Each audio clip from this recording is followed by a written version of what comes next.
Bien, gracias por continuar con Revista 110. Continuamos entonces con más informaciones acá. Tenemos que recordar, como siempre, que Salud Siglo XXI, Centro de Atención Primaria, Especialidades y Diagnóstico, tiene sus servicios para afiliados de SENASA subsidiado, contributivo, ARS Humano, Humanos Seguros, Universal, PALIC y APS. Salud Siglo XXI en la carretera Las Palmas, casi esquina Isabel Aguiar, con todas las especialidades médicas en un mismo lugar. Centro de Atención Primaria Salud Siglo XXI, 809-544-0909. Salud Siglo XXI. El Banco de Ahorro y Crédito Empire se une a la familia LIR para servirle y ofrecerle soluciones en negocios, financiamiento de vehículos, préstamos personales y para ahorrar. Avenida Bolívar 409 en Gascue y agentes autorizados en tiendas de LIR Comercial. Banco de Ahorro y Crédito Empire, 809-621-7000. Los más intensos dolores de cabeza y las fiebres usted las puede aliviar con Natrafen Plus. El medicamento elaborado con altos estándares, distribuido por Disfármaco, que es calidad que crece. Natrafen Plus. Ya tenemos con nosotros, como es habitual cada viernes, al ingeniero José Israel Cuello, con quien tenemos muchos temas de conversación y le damos los buenos días. Buenos días, ingeniero, ¿cómo está usted? Buenos días, Carlos. ¿Cómo está? Uh-huh. Vamos a ver, hoy tenemos una evaluación que ya hay que comenzar a hacer sobre los 20 años del PLD en el poder. Muy bien. Anoche el ingeniero Bernardo Castellano recordó algo muy importante. 40.000 millones de dólares ha gastado el poder político dominicano en los 20 años del PLD y los 4 del PRD del 20 al 24, después que se hizo el esquema de privatización del sistema eléctrico dominicano en el primer gobierno del PLD, a los 2 años. De manera que a partir de ahí, contando a partir de ahí, se han gastado 40.000 millones de dólares en subsidios. No estamos hablando de inversiones como el caso de Punta Catalina, no. Subsidio.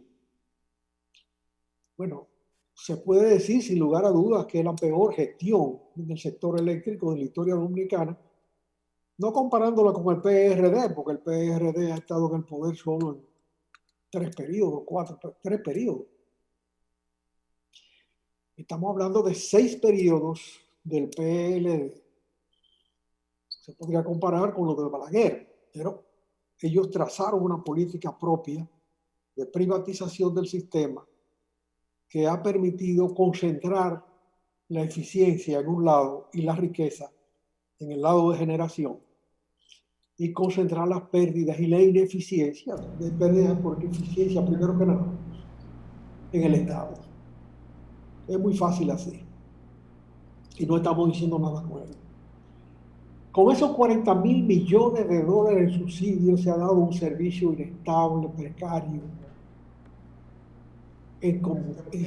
sin contar los gastos privados en plantas propias, combustibles, accidentes, inversores, sistemas de transferencia y carestía de servicios. Todo eso lo ha tenido que poner cada ciudadano dominicano, salvo lo que se roba la energía, que hay muchas ratas en eso, de todo tipo, ricos y pobres. Pero en el caso de la pobreza es endémico y los sistemas de control sencillamente no han funcionado. De manera que esa es la herencia de una modernización del sistema que se proclamó iba a resolver los problemas de generación, los problemas de un suministro estable. No es verdad que se ha hecho. Todavía hay un enfrentamiento entre el sector privado que quiere instalar sistemas energéticos propios de carácter renovable y naturalmente eso baja la facturación del sistema eléctrico en general, el sistema eléctrico centralizado, y provoca un celo que conduce a los cambios. De manera que no puede tener orgullo el PLD al término de su poder con la privatización y sobre todo los gestores iniciales que vendieron la idea de que ahora sí vamos a tener un sistema eficiente. No es eficiente el sistema. Pero, ingeniero, precisamente 40.000 millones en subsidios en un momento, pero se suponía que la privatización era para evitar precisamente eso. ¿No fue quizás una especie de muleta como que se dejó por más tiempo de la cuenta o quizás una demostración, evidencia de esto realmente, que debería Carlos, revertirse el cuando se proceso? comenzó la mojiganga de la privatización, se estableció un criterio, tres sistemas energéticos. Los sistemas energéticos del Estado se dividieron en varios.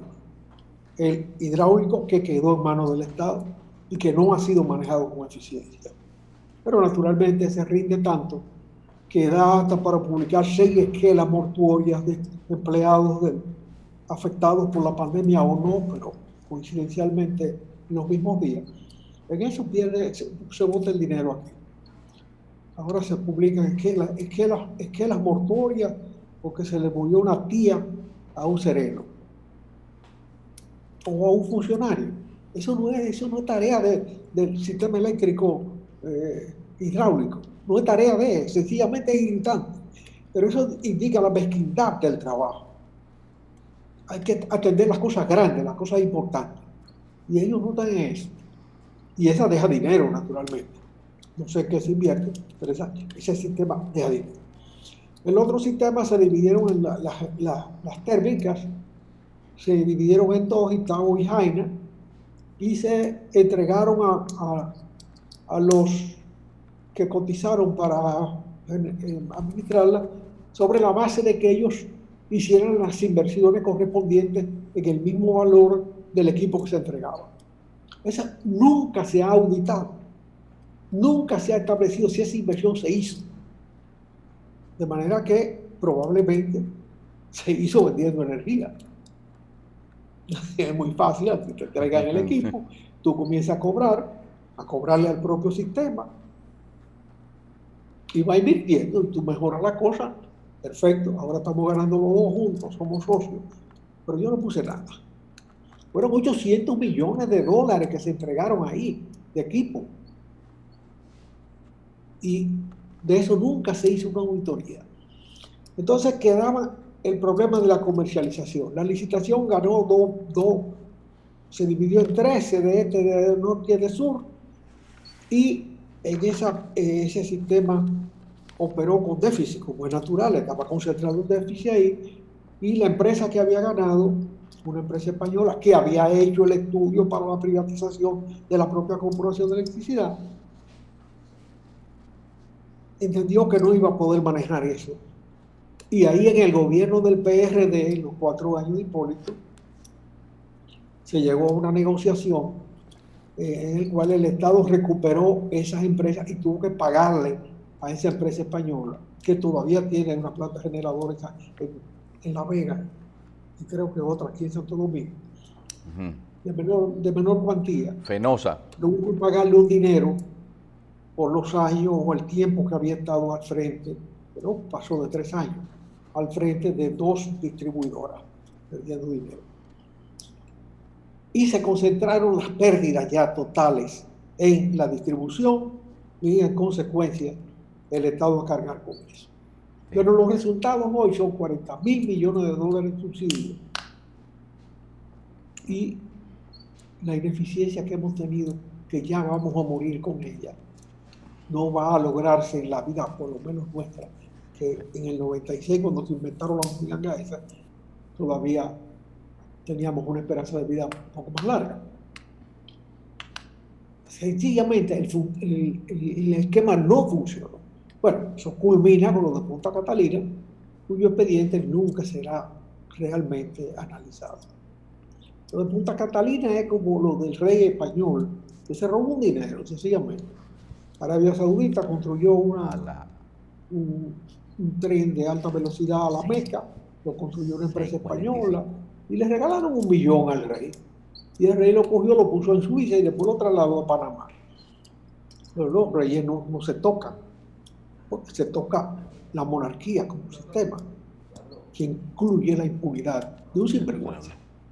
Esa es la situación nuestra. Sí. Aquí esas cosas no se tocan y nunca se llega al final. Sí. Sin embargo, No ingeniero. estoy exhortando al nuevo gobierno a una cacería de brujas. La política de ese gobierno traza ese gobierno. Simplemente recuerdo que esas heridas están en la vida dominicana y que ese tema es un tema importante.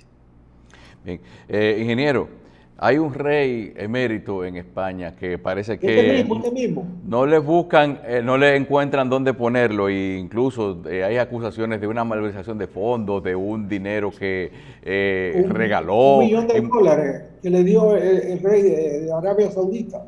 Ajá.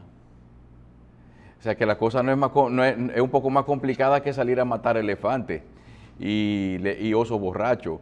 Pero o sea entonces, ¿qué se puede esperar con respecto terminará ese hombre viviendo aquí? Sí, él está acondicionando una residencia de los Fanculen romana por si acaso tiene que huir de Europa. No sé si hay tratado de extradición entre República Dominicana y España, pero él no está perseguido por la justicia española. Lo que se está discutiendo en España es si este rey es tocable y en qué medida eso afecta el concepto de la monarquía. Si lo afecta, en alguna medida lo afectó él. Pero ese no es un tema nuestro.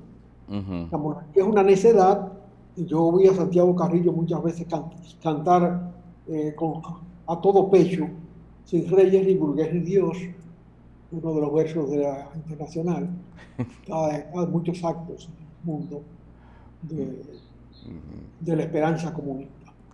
Sí, pero ¿Eh?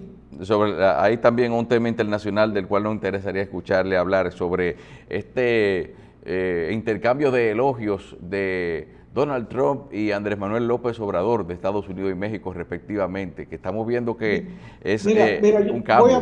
voy a hablar y voy a tratar de ser lo menos grosero posible. Cuando uno era muchacho, recordaba que la abuela decía, este muchacho se obró. Tú sabes de eso porque tú eres de por allá. Sí, se obró el niño. Se obró, sí. O sea que obrar. Entonces un obrador es un cagón. Sencillamente.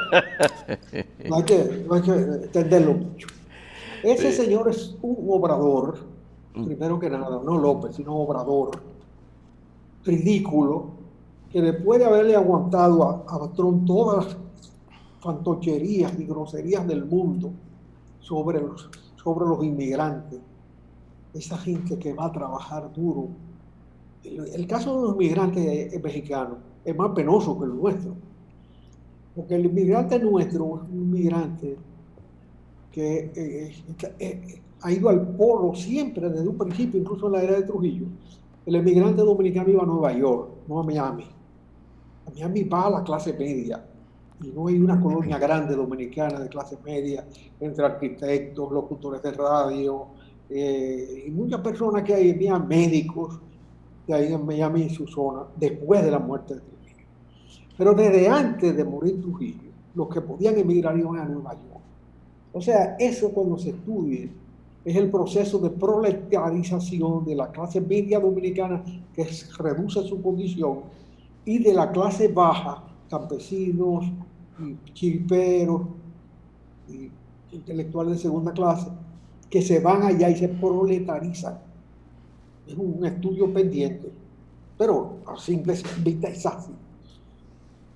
En el caso de los mexicanos, el grueso del mexicano va a integrarse al 2% de la población norteamericana en su conjunto, que maneja la agricultura más eficiente de la tierra.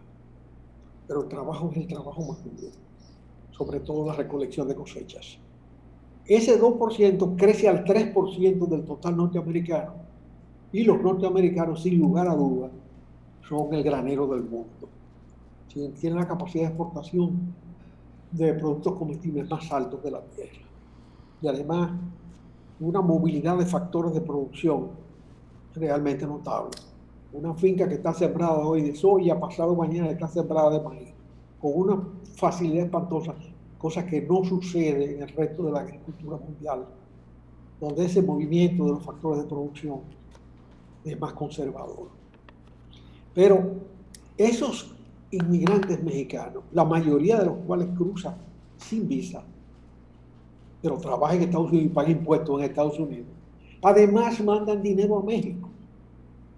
Señores, en el caso de la pandemia, que arrancó primero en Estados Unidos y después llegó aquí,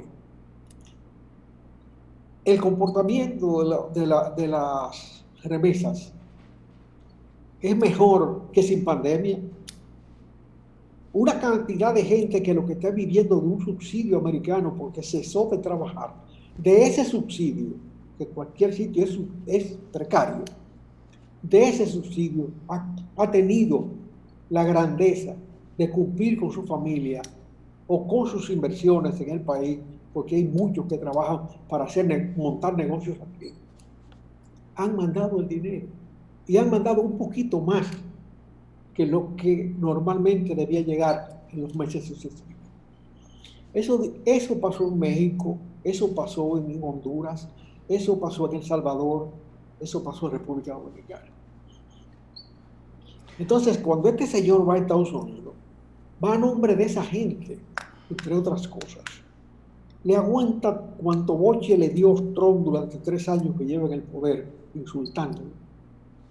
Y ahora, sencillamente se presta su juego con China de una manera que debe haber indignado ya a los padres de la patria mexicana, cuyo nacionalismo no fue episódico, cuyo nacionalismo fue quizás más profundo que lo necesario. Pero ¿cuál es el juego de Trump? Está peleado con China y ahora tiene a México en la lista. Señor, pero ha insultado a México durante 3 años de una manera grosera. Te ha dicho todo lo que se... Bueno, y el muro es la mayor expresión de su rechazo a México. Claro. Sencillamente, él, por su lío con China, que se lo buscó, está buscando a un México que siempre ha estado ahí. México siempre ha estado ahí. La virtud del proceso chino, ¿cuál es? Sencillamente está incorporando poco a poco o rápidamente a la civilización a sus propias gentes y crece prácticamente en términos indefinidos. Pero ya tiene 800 millones de gente viviendo al nivel de Europa Occidental. Y eso lo ha hecho en una generación, con generación y un poquito. Eso lo pudo haber hecho Estados Unidos con América Latina hace rato. Era más fácil producir en México que producir en China. Bueno, pero ellos como nación no lo hicieron. Ahora se da cuenta que eso es posible. Pero en América Latina hay que tener una cierta dignidad en el tratamiento de esas cosas. Y no salir a darle coba a aquel loco, a aquel anormal, que da galletas por un lado hoy y mañana te desconoce y después te hace gracia y cosquilla en los pies. No, eso no. Sí. Que ya inmediatamente México celebra las primeras inversiones, las primeras reuniones energéticas y metalúrgicas, anuncia su interés de profundizar las relaciones, pero todo eso ha estado disponible. Ojalá les vaya bien, pero con un hombre inestable como que gobierna Estados Unidos hoy, no hay posibilidad de una relación segura. El día que tenga que darle un boche y de conocerlo todo, pues se lo darán. El primer ministro de Canadá tuvo la dignidad de buscarse una excusa y dijo, no voy para allá. Él le conviene el tratado, él modificó el tratado, aceptó las imposiciones norteamericanas, algunas aberrantes. No conozco el detalle, pero esa modificación se hizo en el paroxismo del nacionalismo norteamericano, que ahora se hace frente a China, y ese primer ministro, algunos dicen que es hijo de Fidel Castro, se parece muchísimo. Sí. Ese primer ministro tuvo la dignidad de no ir a firmar esto, mandar a un mensajero ya de Funcionario de segunda categoría. Justin Trudeau. Ese papelito. Sí, sí. Ingeniero, volviendo a lo nacional y viendo lo que son las principales informaciones de ahora que ya pasó, vamos a decir que estamos en otra etapa ya fuera de lo que es la campaña política, los múltiples argumentos. El rescate de la economía en un momento en el cual aumentan los contagios de coronavirus, se ven las consecuencias de lo que es o nos morimos trancados o nos morimos saliendo a producir o saliendo a votar precisamente. Entonces, remesas, como usted mencionó, zona franca, minería, y las consecuencias de lo que ha sido un desconfinamiento. ¿Qué ve usted como lo que podría ser más viable en este momento para el país? Y tomando en cuenta quizás la pérdida de poder que pudiera tener el presidente en los pocos días que le queda para tomar unas decisiones al respecto. Mira, yo pienso que el presidente Medina administró las elecciones bien, hizo su campaña para su candidato, era lógico que la hiciera, pero tan pronto se produjeron los resultados, sencillamente los aceptó y ya se están creando las comisiones de transición. Entonces quedamos en el tema del rescate. Los 4 zonas generadoras de divisas del país fundamentales son el turismo, que depende de la reactivación de los vuelos. Y eso es un problema que está muy vinculado a la pandemia. Sin embargo, hay una ventaja, en este caso ventaja circunstancial. ¿Cuál es? Lo que podía ser una debilidad del sector turístico ahora mismo es una virtud. En este momento. ¿Cuál es? Que la mayoría de los hoteles, el 90 y pico % de los hoteles del país, son propiedad de extranjeros, de empresas que manejan el flujo de turistas. De manera que ahí hay un socio que en este momento está preocupado por su inversión. Es un socio que no puede tirar al abandono esos recursos y que va a ser un colaborador eficiente en establecer rutas sanas para mantener el turismo vivo. Ese concepto nos permite pensar que de aquí a diciembre habrá un renacimiento del turismo, aunque la pandemia se haga más aguda. Ahora mismo estamos en un momento muy delicado, porque al abrir la vida normal en la sociedad, pues naturalmente la pandemia crece. Se dan más casos, ya los hospitales están dando señales de colapso, de peligro, en que tenga que darle privilegio, como dijo una clínica en Santiago, que va a dar privilegio a los que tengan mayores expectativas de vida. O sea, si hay un viejo de 85 y un señor de 60, el de 60 tiene privilegio para entrar, porque el 85 como quiera se va a morir en el 86 o en el 87, y se muere ahora. Ese es el cálculo simple de una pandemia que sorprendió a un sistema médico, un sistema de salud que sencillamente no estaba preparado para eso. Pero no es un caso único, el mundo entero fue sorprendido. Y hay que decir que una noticia de esta madrugada de Kazajistán es que el embajador chino en Kazajistán destaca que se está produciendo una mutación del virus por allá, pero no hay ninguna garantía de que uno viaje para acá sin necesidad de montarse en un avión, se monta a través de los pasajeros. Una variedad del virus mucho más letal que la que está llegando por aquí, un poco cansada. De manera porque tenemos que acostumbrarnos a vivir con la pandemia, porque puede ser larga la situación. Ya las vacunas están prácticamente salvando gente porque se está probando con personas y los resultados son muy buenos. Naturalmente son núcleos pequeños las pruebas, pero ya hay gente que se está sanando con las vacunas, las muchas vacunas que se están haciendo en todas partes del mundo, que tienen calidad distinta y posibilidades de diferenciar en el manejo de la pandemia.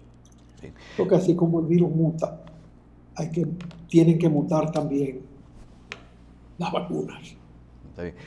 Ingeniero, ¿no le preocupa a usted que en las pasadas elecciones ya una sola organización concentre tanto poder? ¿O habrá otras personas, el doctor Fernández o quizás todavía lo que queda del PLD puede ejercer un contrapeso legislativo, por lo menos en cuanto a lo que son las futuras decisiones de Estado? Mira, creo que el Congreso ha tenido una selección, una representatividad mejor que las anteriores. Las anteriores las inmediatas anteriores terminaron siendo un enfrentamiento entre la tendencia del doctor Fernández y la tendencia de Danilo Medina en la dirección del PLD, que terminó en la ruptura. El primer anuncio de la ruptura fue ese enfrentamiento entre tendencias en el Senado y en la Cámara de Diputados, entre las dos, en algún momento irracionales, facciones alrededor de las cuales se dividió el PLD y alrededor de las cuales se condujo al PLD a salir del poder. La representatividad es mejor, pero el que está agachado ahí es Leonel. Porque Leonel tiene candidatos que fueron por el PRM.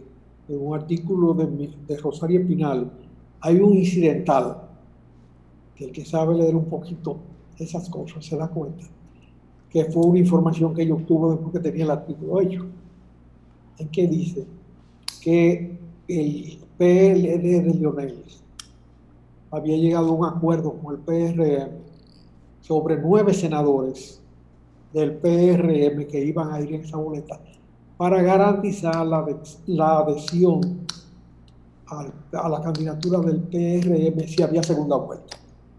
Eso lo dice una persona que no tiene cosecha política propia, independiente, que tiene una capacidad notable de escribir, de hacerlo con calidad, con precisión y sin apasionamiento político.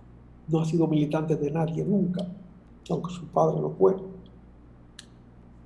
Pero no se heredan las militancias, salvo en el PRD.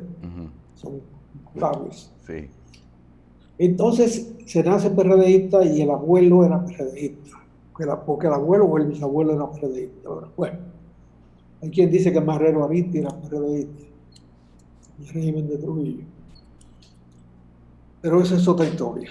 Lo cierto es que el gran ganador, si se suman esos 9 que hay ahí agachados, más los 4 o 5 que sacó como tal, más los que le decían aguacates en el seno de la candidatura de Gonzalo, el que tiene la mayoría determinante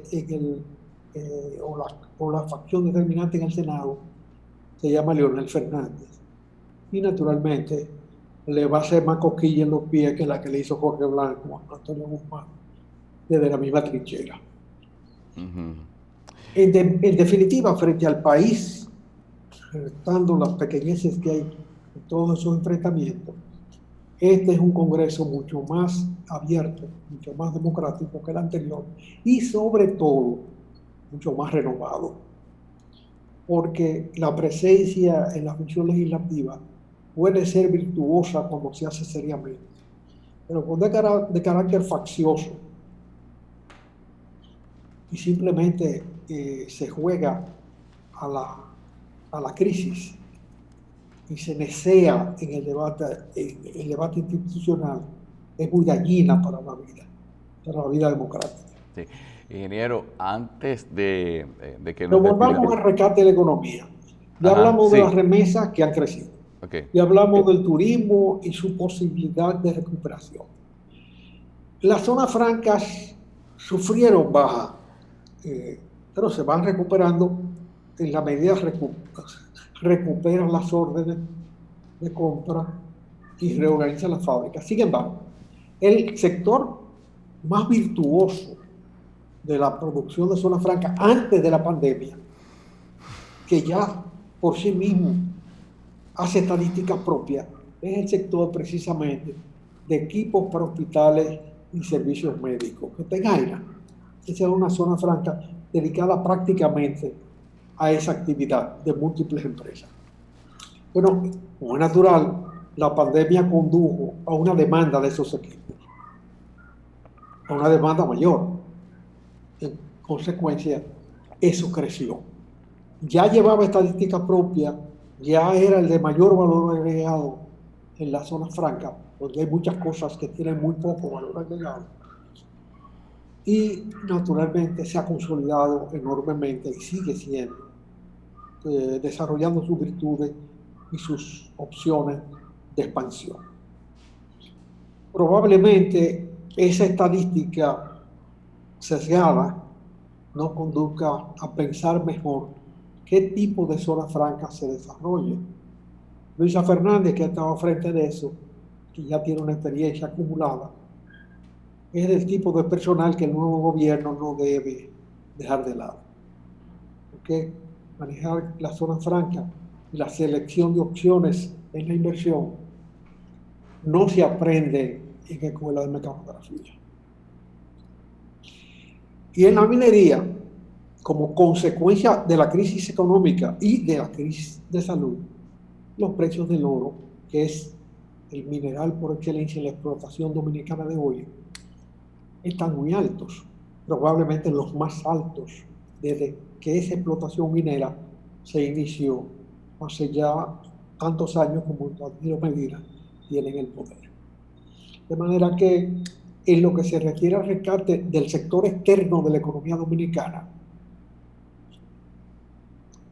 solamente hay un punto que está sujeto a los aviones, a la salud, que es el turismo. Con sus virtudes, porque el turismo es el gran consumidor de la agricultura dominicana. 6 millones de turistas son 6 millones de desayunos cada día para cada uno. Y en el desayuno, en la comida y en la cena, la principal suministro de bienes y servicios proviene de la agricultura dominicana. De manera que es una forma de exportación de la agricultura a través del aparato digestivo. Bien. Esa es la situación del sector externo. Ahora, en el sector interno es más difícil, es más complicada la inmediata reactivación de la economía. Bien. Ingeniero, el doctor Hassim planteó, hizo la propuesta de una entrega anticipada del poder. Creo que de eso solamente hay muy pocos precedentes en América Latina, entonces, ¿solucionaría eso algo? Eso no es necesario, eso no es necesario. Eso que se deje un litro está inventando. Eso es lo más que puede traer el problema. Está bien. Lo que sí hay que trabajar rápidamente en la unidad de comisiones, sobre todo de salud. Eso es necesario, obligado. Y el problema de presupuesto debe irse discutiendo, porque hay dos problemas de presupuesto. Hay el problema de la modificación del presupuesto vigente, definiendo los ingresos, definiendo los egresos, que prácticamente hace un presupuesto nuevo, por la magnitud de las diferencias, y el estudio del nuevo presupuesto que se ha de presentar en el mes de octubre o noviembre para el año próximo. Ese es un presupuesto que debe hacerse también de manera conjunta, aunque no se presente ahora, pero ya hay que trabajar en comisiones desde ahora mismo, porque es un problema delicado. No solamente por la pandemia, sino por los recursos. ¿Dónde se van a conseguir los recursos para mantener al día la deuda externa, para lograr los recursos adicionales que demanda el nuevo presupuesto? Y cómo se va a encoger el gasto? Naturalmente, habrá una, ¿cómo se dice? ¿No has visto cuando los que compran botellas las reclasifican? Un reciclaje. Sí. Sacan 3 botellas de uno y ponen bien rápido, sí, poniendo la botella. Sí. Bueno, hay un movimiento de botellas a partir de agosto. Está bien. Han sacado la Sí, botella, sí. la Van botella, la botella una morada sustitución del envase. a los envases que se van y Sí, ponen la botella. ¿De qué color es el PRD ahora? Azul. así va a ser. Es el PRD azul, ¿verdad? Ahí viene Hay, un hay tetra. refrescos azules. Van a Hay sustituir cristal por Tetra Pak. Vamos a ver entonces. Vamos a ver. sí. Está bien. Bueno, hay que clasificar esa botella. Sí, está bien. Ingeniero, muchas gracias y que tenga buen fin de semana.